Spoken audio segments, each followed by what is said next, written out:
मित्राणि नमो नमः। सुस्वागतं सर्वेषां भवतां समक्षे प्रारम्भिकरचना अनुवादिकौमुद्या द्वितीयभागं गृहीत्वा आगतः।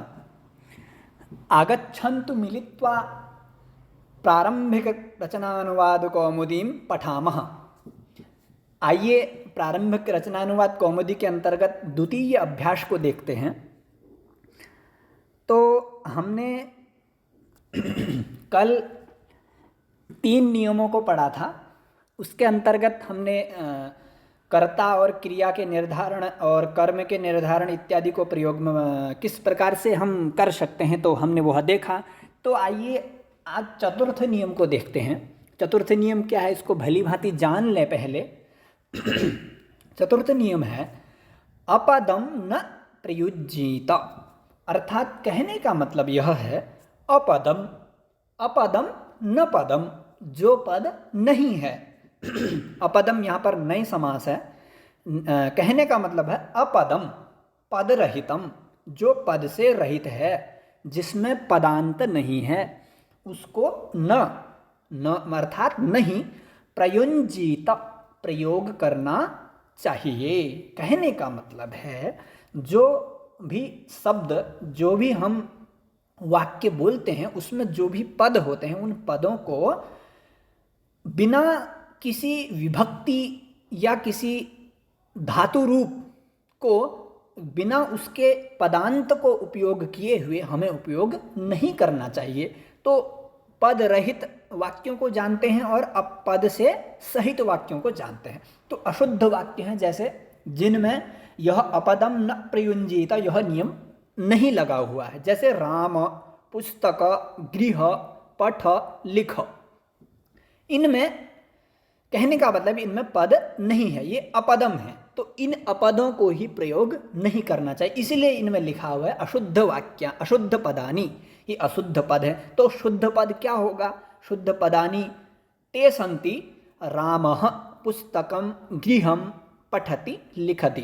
कहने का मतलब है रामः में क्या पद है और राम में पद क्या नहीं था। तो रामः में सुविभक्ति ला करके हमने उसको विसर्ग करने के बाद उसको पदांत बना दिया है, इसलिए अब हम पदांत होने के कारण रामः का उपयोग करेंगे। उसी प्रकार पुस्तकम का उपयोग करें, उसी प्रकार खाली गृहम न करके गृह न करके गृहम का उपयोग हमें करना चाहिए।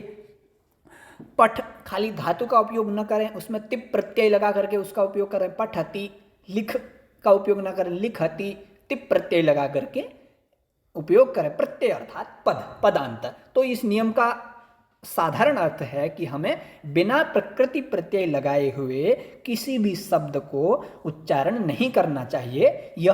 वह फिर असंस्कृत हो जाता है, संस्कृत से वह रहित हो जाता है, फिर वह संस्कृतमय नहीं रहता। इसलिए हमें रामः पुस्तकम गृहम पठति लिखति इत्यादयः, इतने इस प्रकार से वाक्यों को हमें उपयोग में करना चाहिए। आइए आगे देखते हैं। लट लकारः मध्यम पुरुषः।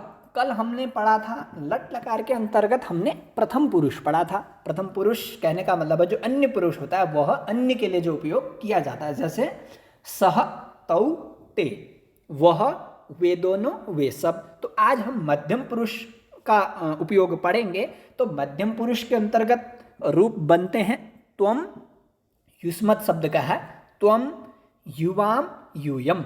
एक वचन में त्वम आएगा एक के लिए, युवाम तुम दोनों हो जाएगा, और यूयम तुम सब हो जाएगा। इस प्रकार यह मध्यम पुरुष कहलाता है। मध्यम पुरुष तू अर्थ के लिए प्रयोग किया जाता है। तो ध्यान रहे, हम किसी भी यदि तू शब्द के लिए हम कोई वाक्य बनाएं, सामने वाले के लिए जैसे कोई वाक्य बनाएं, तो मध्यम पुरुष का ही उपयोग हमें करना चाहिए। मध्यम पुरुष की धातु का ही हमें उपयोग करना चाहिए।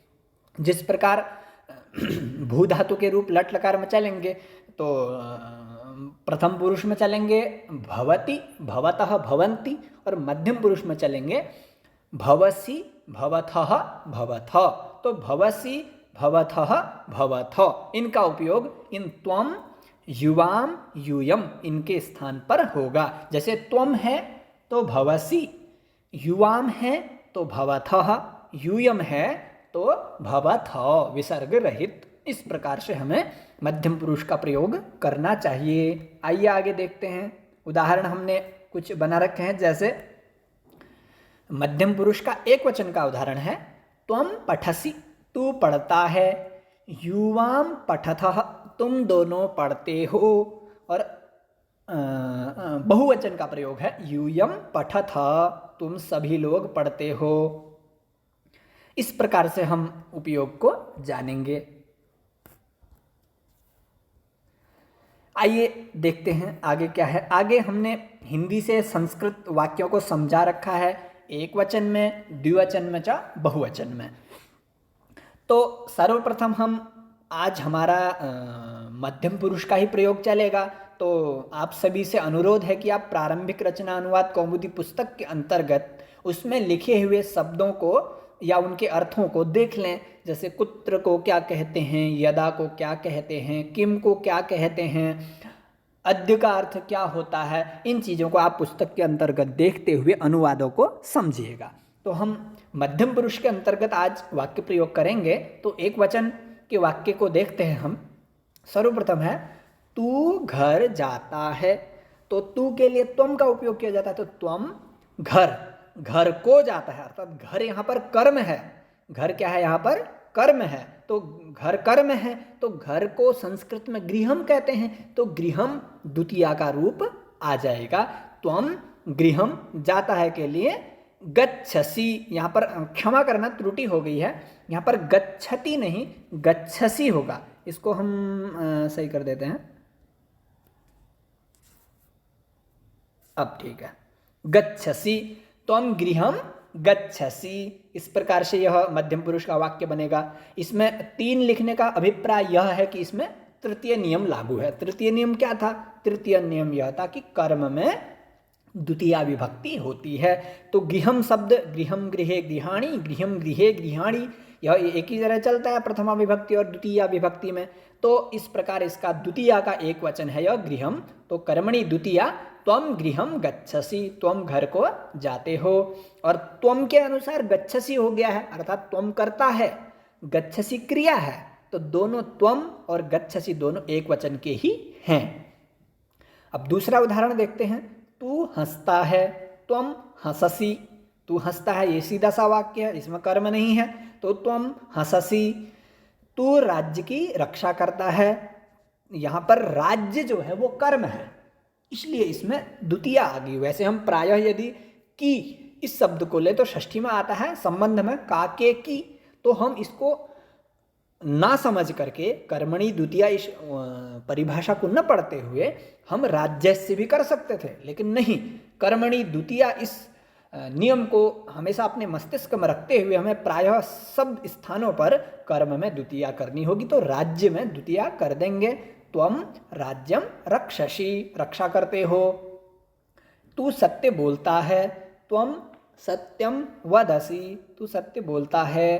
फिर है तू क्या कहता है, तू का अर्थ त्वम ही हो जाएगा, क्या के लिए किम होता है। तो कथयसि, तो कथयति कथयतः कथयन्ति, द्वितीया मध्यम पुरुष एक वचन में बनेगा। त्वम किम कथयसि, कथयसि बनेगा। फिर अंतिम एक वाक्य और है, तू ईश्वर को नमस्कार करता है, त्वम ईश्वरम। तो ईश्वर कर्म है, जिसको नमन कर रहा है वह कर्म है, तो उस कर्म में द्वितीया हो जाएगी त्वम ईश्वरम नमसि। तू पुस्तक पढ़ता है, त्वम पुस्तकम पठसि। तू कहाँ जाता है, तो तू त्वम कहाँ के लिए कुत्र, कुत्र माने कहाँ होता है, तो त्वम कुत्र गच्छसि। फिर तू आज क्या पढ़ रहा है, त्वम अद्य माने आज, आज के लिए संस्कृत में अद्य कहते हैं। तो आज अद्य क्या माने किम, पठसि माने क्या पढ़ रहे हो।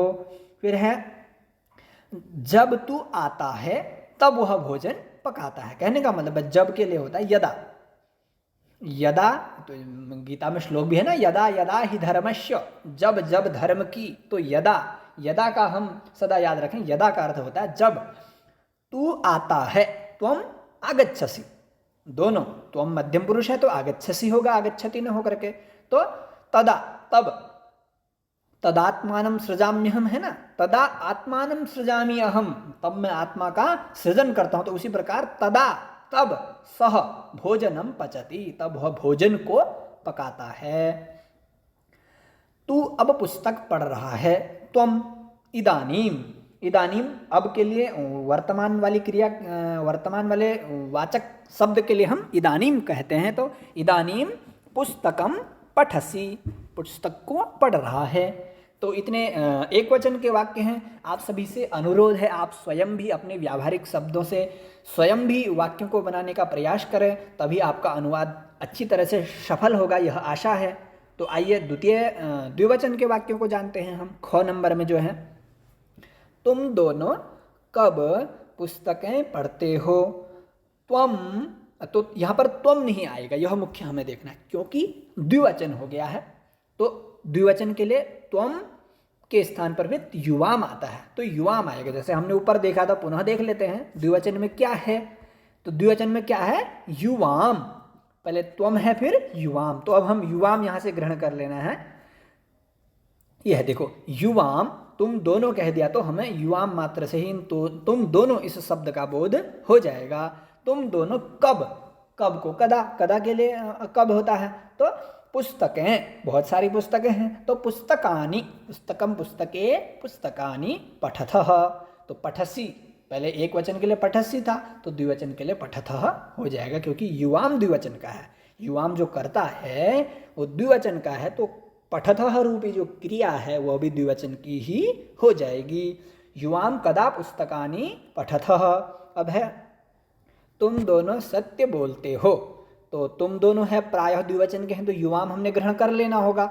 तो सत्यम, सत्य को, वदथः बोलते हो। तुम दोनों क्या कहते हो। युवाम किम कथयथः, कथयसि कथयथः, तुम दोनों क्या कहते हो। फिर है तुम दोनों राज्य की रक्षा करते हो। युवाम राज्यम, जो एक वचन के लिए था वही राज्यम, अर्थात कर्मणि द्वितीय राज्यम रक्षथः, तुम दोनों राज्य की रक्षा करते हो। अब बहुवचन के वाक्यों को देखेंगे। गौ नंबर में, तुम सब विद्यालय जाते हो। तुम सब, इतने शब्द के लिए हम यदि यूयम का उपयोग करें तो हमारा उसका भी ग्रहण हो जाएगा। तो क्योंकि बहुवचन में यूयम होता है, त्वम युवाम यूयम, तो यूयम, यूयम विद्यालयम गच्छथ। अब गच्छसि गच्छथः गच्छथ, बहुवचन को हमने ग्रहण कर लेना है। तो मुख्य हमने क्रियाओं और इनको ध्यान देना है। वाक्य तो हम स्वयं बना ही लेंगे, नियमों पर ध्यान देना है। तुम सब हंसते हो। यूयम, तुम सब के लिए कहा तो 3 या 3 से अधिक व्यक्ति होंगे, तो यूयम से हम उसका ग्रहण कर लेते हैं। यूयम हसथ, ध्यान रखें, हससी हसथः हसथ, हसथ और हसथ दोनों एक जैसे हैं। बस ये देखना है कि द्विवचन में विसर्ग होते हैं, बहुवचन में विसर्ग नहीं होते हैं। तो तुम सब कब पुस्तकें पढ़ते हो। तुम सब के लिए यूयम आ जाएगा, कब के लिए कदा, पुस्तकें, पुस्तकों को, यानी कि पुस्तकानि, द्वितीय बहुवचन, पुस्तकों को पठथ, तुम पुस्तकों को कब पढ़ते हो। तुम सब अब कहाँ जाते हो। यूयम, तुम सब का ग्रहण हो गया है। इदानीम, अब, कुत्र, कहाँ, गच्छथ माने जाते हो, तुम सब अब कहाँ जाते हो। तो इतने वाक्य हैं। अभी प्रायः पूर्व अभ्यासों में कम वाक्य हैं, तो आप लोगों को अभी सरल लगेगा। तो आप इन वाक्यों को यदि बनाना प्रारंभ कर देंगे तो आगे के जो अभ्यासों में हमारे वाक्य आएंगे वो सरलता से, बहुत ही सरलता से आप लोग बना पाएंगे। तो यह इस पाठ के सबसे महत्वपूर्ण निर्देश यह हैं कि जो ये महत्वपूर्ण निर्देश मैंने नीचे लिखे हैं, इनका यदि आप पालन करें तो मुख्य उद्देश्य यही है। जिसको मैं पढ़ा रहा हूँ इस प्रकार को आप स्वयं भी पुस्तक से पढ़ सकते हैं। मुख्य उद्देश्य यह है कि इन वाक्यों को परिवर्तित करें। परिवर्तित करने से आप सभी का अभ्यास बढ़ेगा, और अभ्यास बढ़ने से आपके अनुवाद में सरलता आएगी और आप आसानी से अनुवाद को सर्वदैव ही कर सकते हैं। तो लिखा है कि जो एक प्रथम निर्देश है, प्रथम नियम है, तो जो क के वाक्य हैं, क के समस्त वाक्य एक वचन में हैं, तो उनको द्विवचन और बहुवचन में बदलिएगा। और ख में सभी वाक्य द्विवचन के होंगे तो उन्हें एक वचन व बहुवचन में बदलें, और गौ के जो वाक्य हैं वो सभी होंगे बहुवचन के, तो इन्हें एक वचन और द्विवचन में बदल करके हम अपने अभ्यास को बढ़ाएं, तभी हमारा अभ्यास सफल होगा। तो इस प्रकार जैसे हम ये अंतिम वाक्य को ही बदल देते हैं, जैसे इसने बोला है कि गौ के वाक्यों को एक वचन और द्विवचन में बदलें। गौ का वाक्य क्या है? यूयम इदानीम कुत्र गच्छत, तुम सब अब कहाँ जाते हो। तो यूयम बहुवचन है तो इसको एक वचन कर देते हैं, यूयम की जगह तुम कर देते हैं, और इदानीम और कुत्र दोनों एक ही रहेंगे, और क्योंकि यूयम रूपी हमने कर्ता को बदल दिया है तो क्रिया भी बदल जाएगी। यूयम के स्थान पर हमने त्वम कर दिया है तो गच्छथ के स्थान पर भी हम गच्छसि कर देंगे। इस प्रकार से समस्त आप ऊपर से भी सभी वाक्यों को आप एक वचन द्विवचन बहुवचन में बदलने का प्रयास कीजिए। तो आप सभी का धन्यवाद। आप सभी से अनुरोध है, आप यदि किसी भी प्रश्न में आप कोई भी यदि किसी भी समझाने में आप सभी को कोई संशय हो तो आप इस नंबर पर मेरे से फ़ोन करके या व्हाट्सएप मैसेज करके आप मुझसे चर्चा कर सकते हैं, तो उसका परिहार हम करेंगे और उस पर चर्चा करेंगे। तो आप सभी का धन्यवाद। पुनः अग्रिम अभ्यास लेकर के मैं आप सभी की सेवा में समुपस्थित होऊंगा। भूयः भूयः धन्यवादः। सर्वेषां अभिनंदनम्।